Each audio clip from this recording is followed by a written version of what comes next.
How to turn on live access on TikTok. So first, make sure that your TikTok application is updated.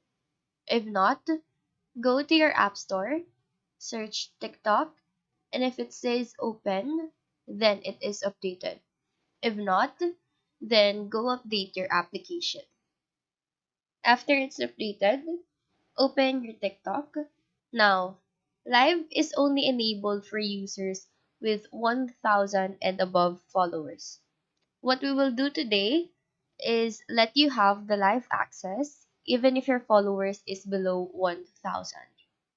So go to your profile, tap the three lines on the upper right corner, click on settings and privacy, scroll down, go to report a problem, click on live, and from here, you can either choose live is suspended or I can start a live.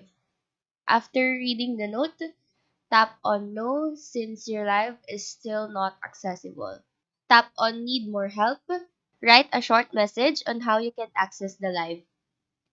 Click on report, and after sending this, just wait for the reply of TikTok regarding this matter and your live should then be accessible.